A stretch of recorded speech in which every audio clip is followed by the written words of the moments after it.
Hi everyone, welcome back to the Be Kind, Be Happy podcast. Today, very happy to be back with my good friend Leigh for the first episode of 2021. Hope you like today's episode. It's going to be about the difference between knowing and thinking. So how do we know something compared to when we just think we know it? Okay, hope you like this episode on knowing versus thinking.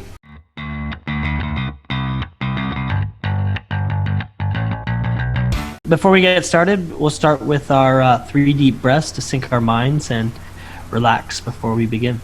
Okay, so when you're ready, closing your eyes, back straight, shoulders rolled slightly back. Taking the first breath in. 1, 2, 3, 4, 5. And then releasing. 5, 4, 3, 2, 1. Second breath in, all the way in. 1, 2, 3, 4, 5. And then breathing out. 5, 4, 3, 2, 1. Third breath all the way in. 5, 2, 3, 4, 5. And then breathing out entirely. 5, 4, 3, 2, 1. Okay, when you're ready, you can slowly open your eyes. And so we can get straight into it. Very excited about this because it's something that I experienced just this week actually, and so I spoke about it with Leigh, and we decided to make this the first topic of the year, and so very excited to talk about knowing versus thinking. So Byron, what was that experience that triggered this in you? And I was hoping you could walk us through it. Yeah. So it was just Monday, so about 6-7 days ago, where I was going for a run, and I arrived at the stadium. They've got like the Olympic laps, the Olympic tracks, so it's about 400 meters per lap. And I was asking myself, how long should I be running for today? And I started with just 5 laps, but then I thought 5 would be too easy. And eventually I worked myself up to 30 laps as the target. So I thought, okay, let's just get started. As I was running, the entire time I was running, I was doing it without any music, no headphones. I was just focusing on running. And I knew from the first lap that I can do it. I can do 30 laps. I know that it might be hard, but I know that I can do it. There's literally nothing stopping me in terms of my capability, my body, the functioning or just knowing how to do it. There was nothing stopping me. But as I started running, I had so many voices and thoughts and ideas in my mind to tell me to stop. Maybe I was getting tired, I was getting lazy, there was something to do at home, I was getting sore. Whatever it was, it would come and I would immediately notice it and just not worry about it. I would just always respond by saying to myself, I know that I can do this and I am going to do this. So every time there was an intrusive thought, sometimes I would just respond by sprinting. So whenever the idea, okay, Byron, it's time to go home, you're getting tired, you're getting sore, you're getting lazy, it's time to go home. Whenever a thought came up, I would say to myself, if you come up, every time you come up, I'm going to sprint a lap. So by the 20th lap, I had sprinted so much to respond to the lazy thoughts that they stopped coming. Between the 20th and the 30th lap, it was a lot more peaceful, less thoughts. I didn't realize how many thoughts were coming until they stopped. And they stopped because every time that they came, I would sprint. And it felt like they didn't want to come up anymore. And so the last 10 laps, I said to myself, okay, this is incredible. Like, I know that I can do something. I know that there's nothing in my way, and I just did it. It seemed so easy, but then I said to myself, I need to test it again right now. Can I do another 10 laps? I said, wow, that's going to be pretty hard, but I know that I can. What's in my way besides myself? So then I said, what about 20 laps? can you do an extra 20 laps to make it 50 laps, which is 20 kilometers? And I thought, and by the way, this is with no running experience. I run maybe 20 minutes here and there at the gym, but it's not like full blown like this. So I said, okay, I know that I can do 20 laps extra to make it 50 laps total, but I know it's going to be hard, but I know that I can do it. There's nothing in my way. I know how to do it and everything. So then I just kept doing it, and I was running a lot more slowly now, and there'd be more occasions where the idea to stop, to give up, to start walking, that would arise. But every time they did, I would just sprint an extra lap. The sprint would be very uncomfortable, but I was doing it as a response to the ideas that I didn't want to succumb to.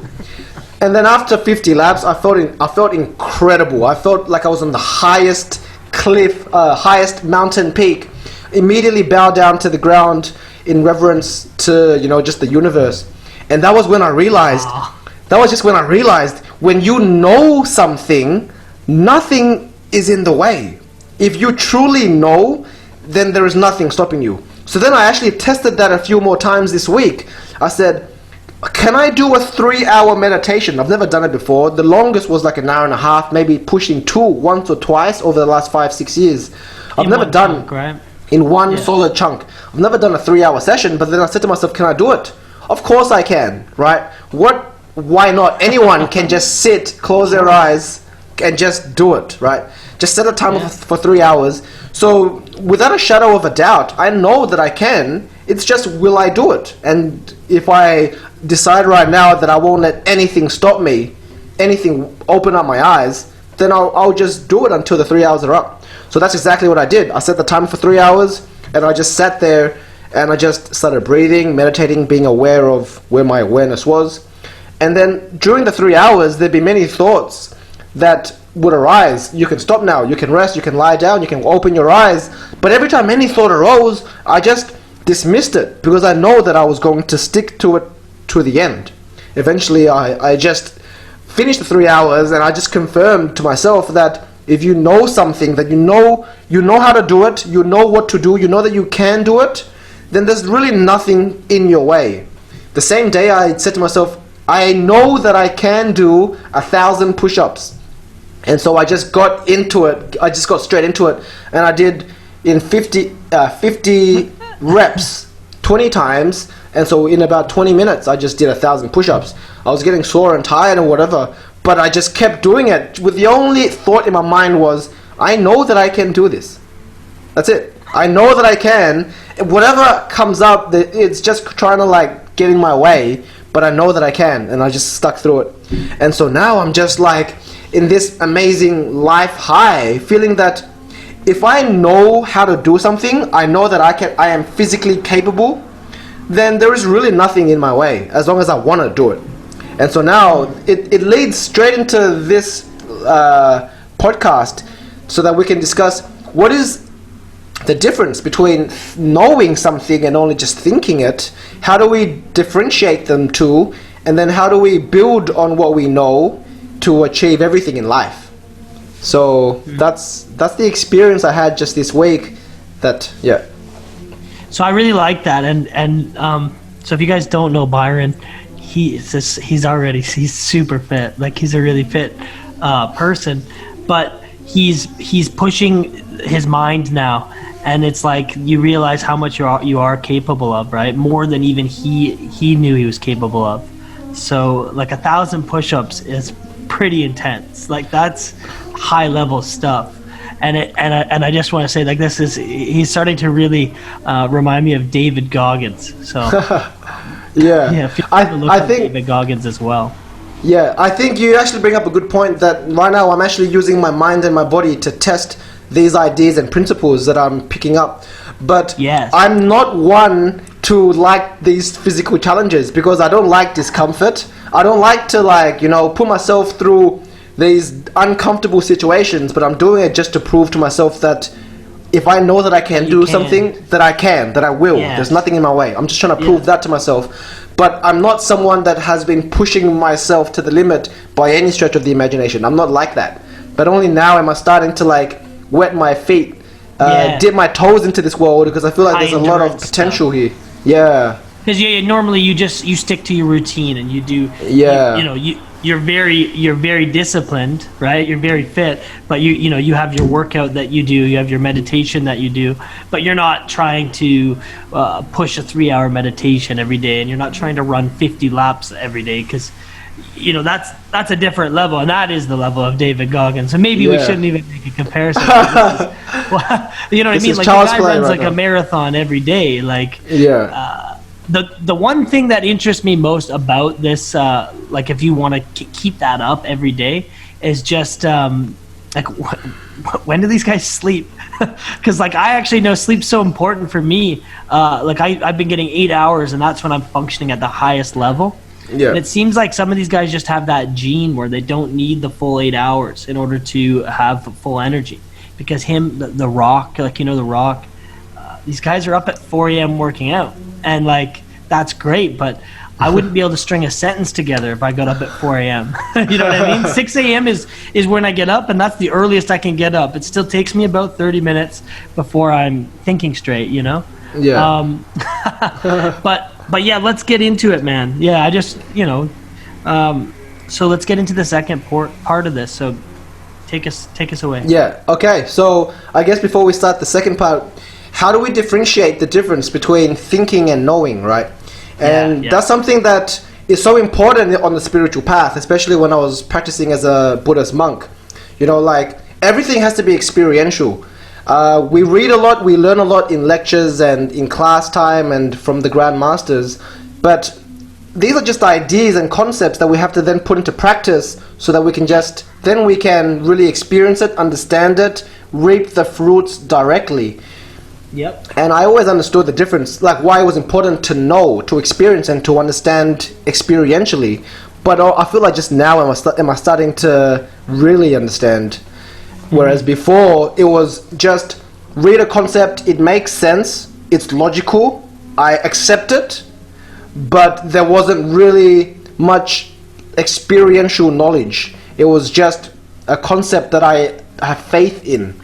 And so here I'm trying to make the distinction between thinking that you know and actually knowing. Well, just to build on that as well, like, it's a good point, and I'm excited to keep going about it. But it's like, when you're reading about stuff, you're creating like a map in your mind, right?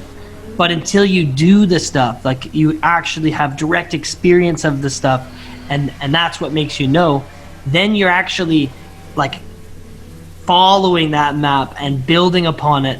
It's like anyone can read a map, but, like, until you've actually gone to that place, charted, gone up the shore, seen it for yourself, then you have, like, a clear cut, then right? Yeah. And same with teaching. Like, you could read all you want about, because we're both teachers, you could read all you want about teaching different habits, how to keep classroom management, right? How to manage the classroom, how to keep students' attention, all these things, right? But until you actually put in front of the class and you have to actually do those things, and then there's millions of other variables that you could have never considered, and that's part of it as well.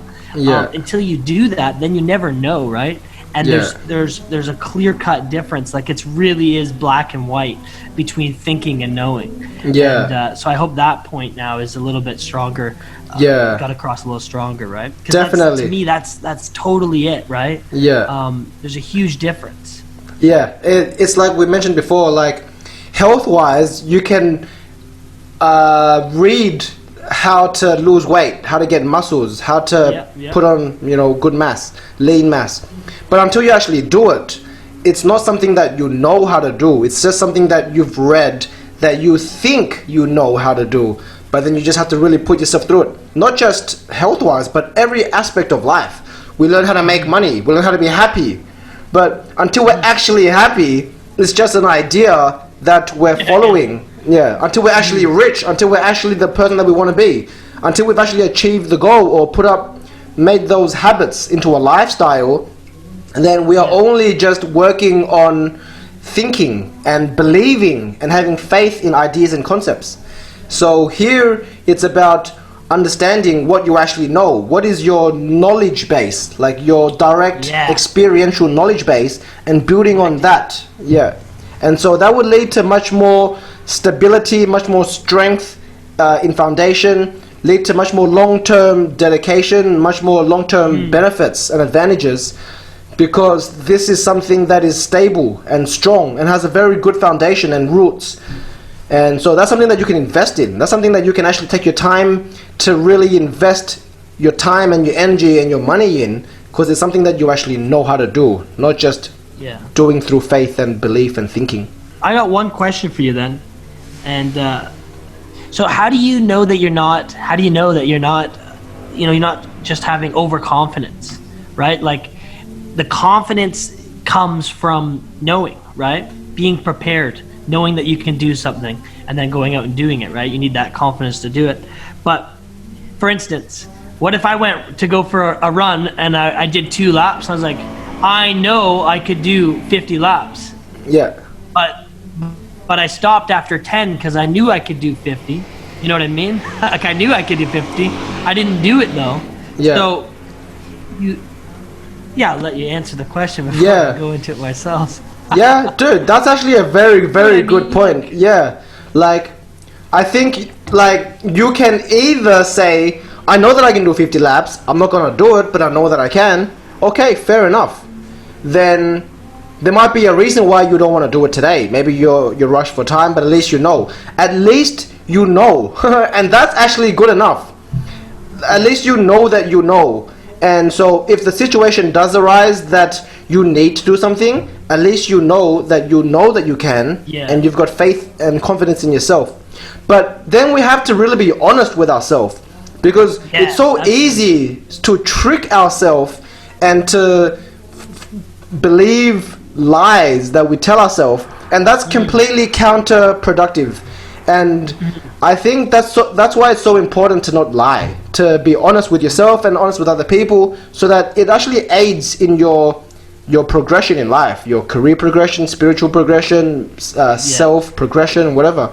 But you have to be honest with yourself, because then only then can you see your strengths and weaknesses and then work on your weaknesses, as opposed to saying that what is a weakness you're claiming as a strength, not having to validate it, not having to prove it to yourself, but you're just accepting something that isn't as something that is, and then just not doing anything about it. Great explanation. And so that's why I just wanted to reinforce that. So when Byron says, I know I can do 50 laps or 1,000 push-ups, like, you know, if anything, he's underestimating himself, believe it or not. Because that's what I mean, right? Like, he's not being overconfident. He's not saying, I did 50, I know I could do 100. He did 50 laps, right? And he doesn't have to run 50 laps every time, because he might break his shins and knees in doing that, right? But you can only know if you've done it, right? And that's the direct experience. And it doesn't mean you have to always, do the thing that you know, but you now know, it's in your mind that you can do it. So moving on to part 2, we're going to build on what we know. And so Byron, how do you know when you know, and how do you build on it? Yeah, and I think that's actually so important that we build on what we know, because what we know is something that we know intentionally, right? We're building on our intention. We're building on where our awareness is, so that we're not doing anything accidentally. We're doing everything with conviction, with intention, and with direct focus and energy. And so it's like when we want to achieve something, we could do it with intention, with conviction, and try our best in it. Or we can just do it absent-mindedly, and even if we achieve it, it was accidental. And so that's not what I'm talking about. What I'm talking about is building on what we know and focusing on the things that are within our control, within our intention, within our area of awareness, and working on that, leaving as little as we can to chance, to other things, and just working on what we know, working on what we can do, working on what's within our control, and building up that way. And so I feel like if we were to do that, over time, the foundation is strong, the foundation is stable, our understanding is deep, and we're able to build anything. It could be financial, it could be romantic, it could be career, it could be family, it could be anything, like self progression. Yes, Whatever it is, if we're just building through our intention, building on what we know, where we are placing our awareness, and working on that, then it doesn't leave anything to accidental. It doesn't leave anything to external forces as much, because we're more direction, right? Yeah, more direction, more focus, and just more intention. How do we build on that then? Like, what is the way that you are constantly building on what you know? Yeah. So, I guess for me, the first question is, what am I trying to do? And then, what are my beliefs regarding that area? And what are the things that I know regarding that area? And I'm trying to, the things that I believe, I want to bring it into my direct experience. And until then, it's not proven. And I just leave it as something that I only believe, as a belief, as a concept, but not through direct experience. But what is through my direct experience, things that I understand through cause and effect, things that I understand through experiential wisdom and insight, things that I understand through, meditation or just being present in the moment of when something's happening. Only then do I acknowledge, okay, I actually know how happiness feels like. I know what has led to this happiness. I know how to create it in the future. I know how to condition this happiness. That's what I'm talking about when it's working on what you know, as opposed to just working on things that you read in a book or something that someone told you, but you don't actually know, but you're just following it. It's fine, but it's important to transfer that straight to direct knowing and experience. Yes. And then working on that. Take the stuff. Yeah. Take the information. Yeah. Take the thinking. Yeah. And then translate it to direct experience, right? Because only when you apply it can you know whether or not it actually works for you. It might, like we're talking about the keto diet or intermittent fasting or whatever. It doesn't work for everyone, but you have to try it for yourself first to see if how do you react to it? How do you respond to it? And so again, everybody's different, right? And not everything works for everybody, right? Yeah. And that's partly like the thing with you and I. We are trying a lot of different things, and again, some things that work for Byron, I don't do, and vice versa. And so that's an interesting thing too. But that's all part of it, right? Like we're all on a different journey. Yeah, definitely. We're all different, but so one thing that came up there that I wrote down, I don't want to lose, Byron, is like almost like you said, what do you know?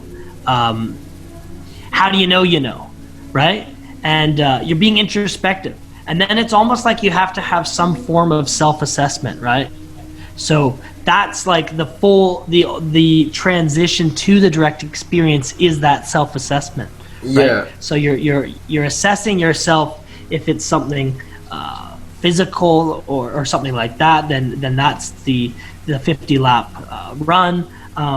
If it's something else, right? Like it's through experience, and that's why you have to have the awareness, because sometimes the self-assessment it actually comes after. It's like a post-assessment, right? So that's when you're sitting or you're journaling or something like that, and you're writing about what went well, what didn't go well, what do I need to change,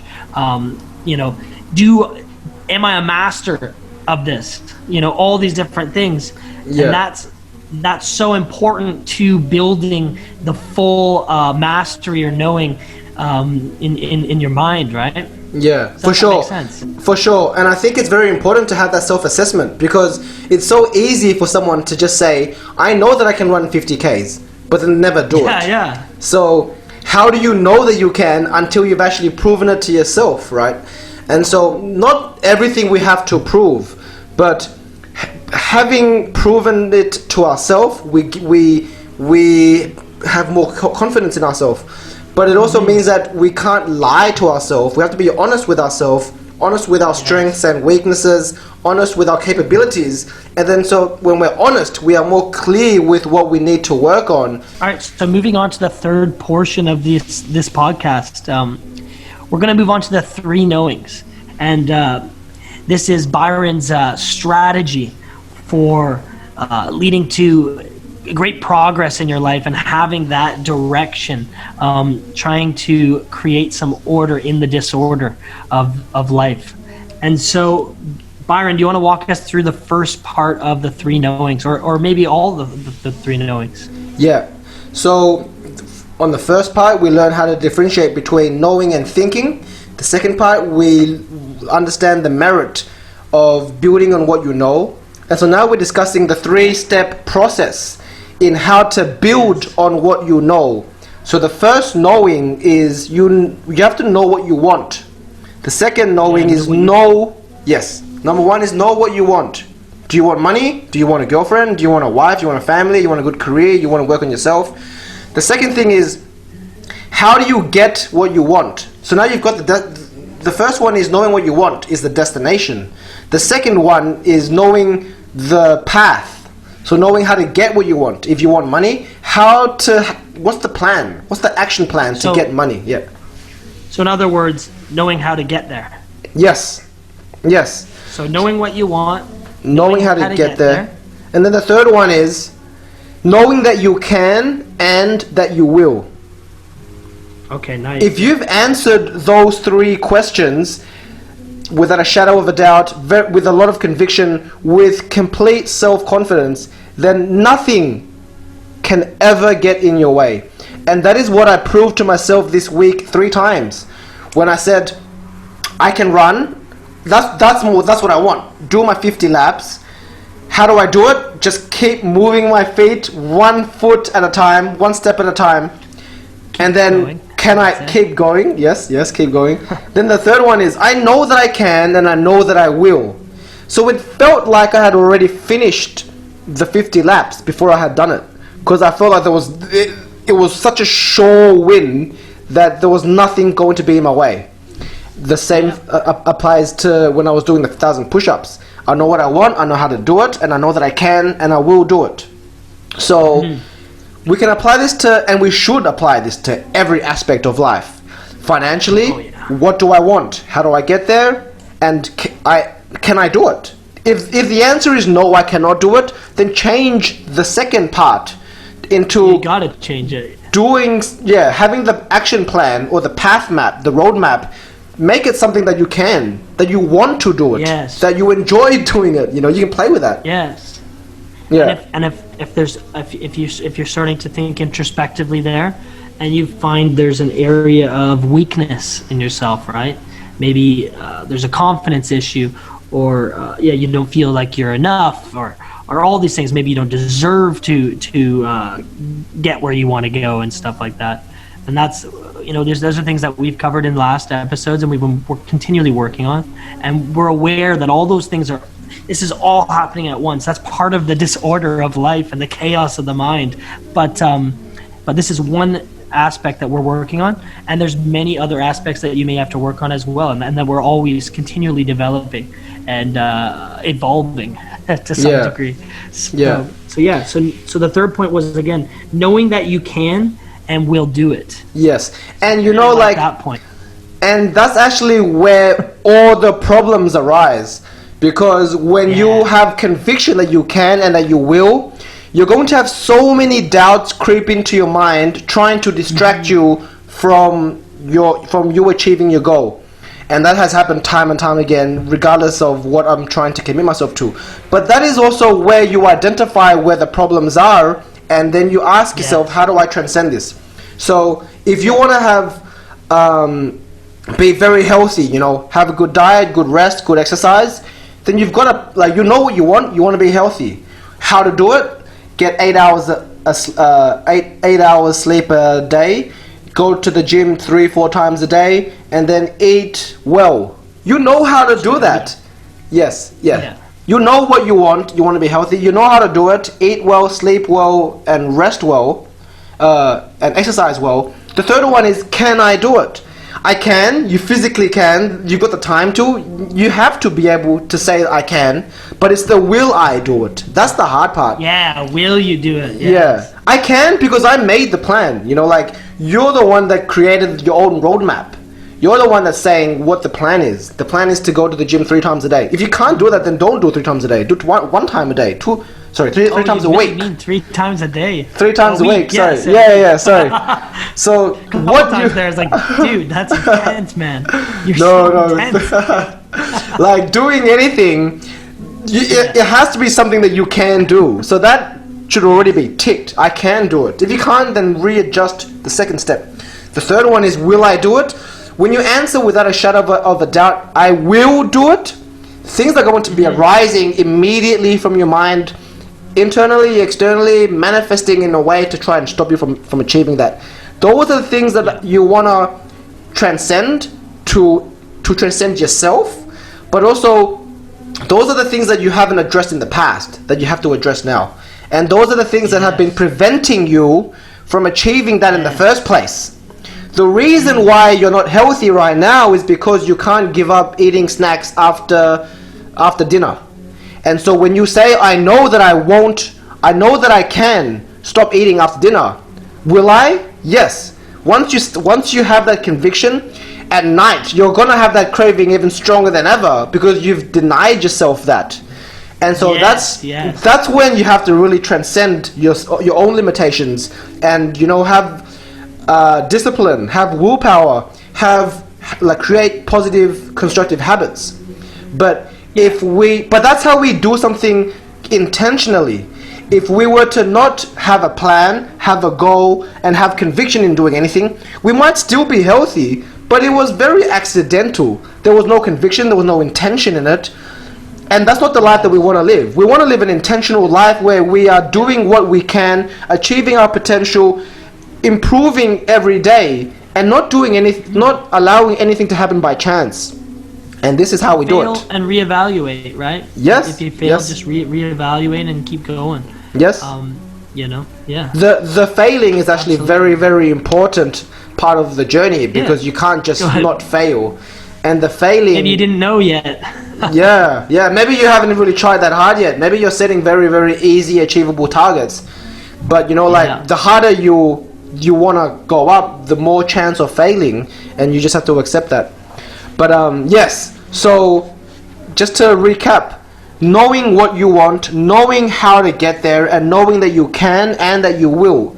Once you've answered those 3 knowings, you're going to have everything arise to get in your way, but those are the things that you have never transcended, that you need to transcend right now. And that's the game. You create your own game, you create your own way to play, and then you create your own successes. You create your own adversaries. Success criteria. Yeah. And you have to self-assess. Yes. You have to be introspective. Doing it honestly. You have to do it honestly. Yes. Yeah, and that is awareness, and that is attention. So you can't skip the awareness part. Yes. That the awareness part is everything. Yes, definitely. The awareness part is definitely everything, because if you're not doing it with awareness, it means that it's just accidental. Then it could happen, it could not. You're not even aware of what's happening. You've got no conviction in it. You've got no intent. So you're just leaving it by chance. But that's not what we want. We want to be intentional. So Leigh, would you mind giving us a quick recap of what we covered this episode today? So the podcast was on knowing versus thinking, and the first part was the difference between knowing and thinking, right? And we know that through knowing something, truly knowing something, it's more than just having a map. It's through direct experience. Right? Yeah, and definitely. You have to be honest about your capabilities, and you have to be honest about what you truly do know and what you just have maybe read or thought of, right? Yeah. And then moving on to the second part, it's then we know what knowing is, right? We know the difference, and now we're going to build on what we know. So that's part 2, building on what you know. And the idea is if you're continually building on what you know, you're creating a lot more order in your life, and likely it will help you in all different aspects. It maybe is even one of the key to doing anything, and that's something that I touched on, was that I feel like anything I've ever gotten done, I've known that I could do it before doing it. At least anything I intentionally did. And then moving on to part 3 is the 3 knowings, right? So the 3 knowings, lead you to progress no matter what the area is. And so the first part is knowing what you want, and that was a big one that Byron touched on. The second part is knowing how to get there, right? So we know what we want, and now we're starting to think about how would we get what we want, and how do we know how to get there. And then part 3 is knowing that you can and will do it. So you start with knowing that you can do it, and then you check yourself. Am I being honest, right? Am I being truthful? And then you have to actually do it. So you have to know that you will do it. And then something that we touched on as well was having that form of self-assessment, right? Because if all the time you just say, oh, I can do that, oh, and I will do it, but if you don't always do it, and you're not doing it to the best of your abilities, and you're not assessing yourself, how do you know if you are actually pushing yourself or going to the full realm of your abilities, right? Yeah. And is there anything that you want to add to any of that, Byron? I just want to say that, like, throughout the whole process, you're able to, and you should be constantly reassessing whether or not what you want is still what you want, because it's all changeable. It's all something that you can change anytime. So what you want, you can change. How to get there, you can change. And because, you know, whenever you ask yourself, will I do it? If the answer is no, and if the reason is strong enough that you should change something, readjust something, it's a live thing. It's a lively thing that you can change anytime. So give yourself that flexibility. Give yourself that forgiveness that you won't be perfect. No one is. But it's okay that we make mistakes. It's just part of the journey. But over time, as long as we're trending upwards, it's all good. That's why you always got to be kind and be happy. That's right, guys. Hope you guys like this episode today on thinking versus knowing. And if you guys like this episode, please let us know. And if you guys have any ideas for any future episodes, please let us know as well. Okay, that's it for today. Thanks everyone. Bye bye.